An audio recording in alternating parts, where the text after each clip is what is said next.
Magandang buhay, kabamba! Ilocos empanada naman ang aking ituturo sa inyo. First time kong magluto ng ganito, kabamba. Baka gusto mo rin magluto nito, kabamba. Tara, samahan nyo akong magluto. Manood, matuto, at mag-enjoy. Welcome po ulit dito sa Bamba's Kitchen.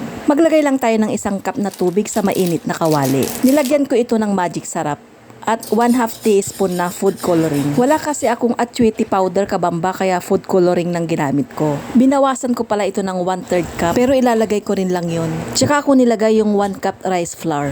Sa part na ito, kabamba, pinatay ko na pala yung apoy ng aking kalan.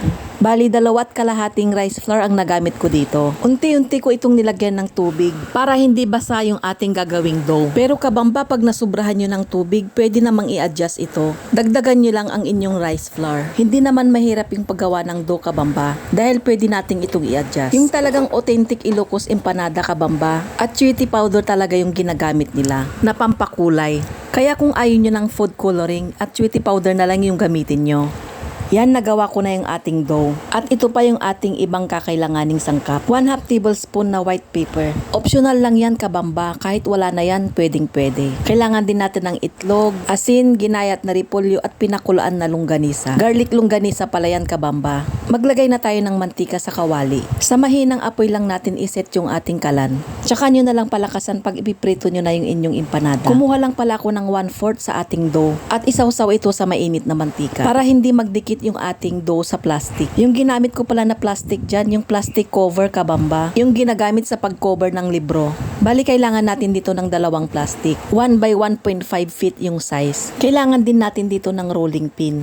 Pang-flat natin sa ating dough. Hindi dapat manipis yung pag-flat natin sa ating dough, kabamba. 8 inches diameter pala yung na-flat kong dough, kabamba. Pagtapos na, tanggalin na yung plastic na nasa ibabaw. Una nating ilagay yung ating ginayat na repolyo at i-form nyo ito pabilog na may butas sa gitna para doon natin ilalagay yung ating itlog.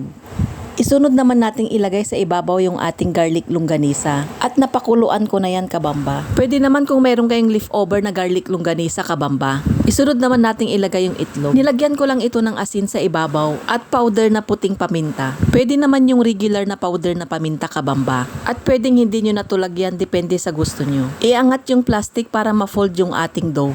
At i-fold natin yung bawat side. Gumamit pala ako dito ng platito pang trim. Tsaka natin ito prituhin. Ganito lang ang paggawa ng ating Ilocos empanada. Magluto ka na, kabamba, dabes itong pang merienda. Pwede rin itong pang negosyo. Kabamba, baka hindi ka pa nakapag-follow sa Bamba's Kitchen. Pwedeng paki-follow and like naman po. At kung nagustuhan mo itong video na to, pwedeng paki-share, kabamba, para maraming makapanood. Thank you, kabamba. Gawa ka na rin ng sausawan, kabamba. Suka na may sili at sibuyas. Tinimplahan ng asin at paminta. At kunting asukal. Yan, kabamba. Sabay-sabay na tayong magmerienda. Salamat sa panonood, kabamba. Hanggang sa muli!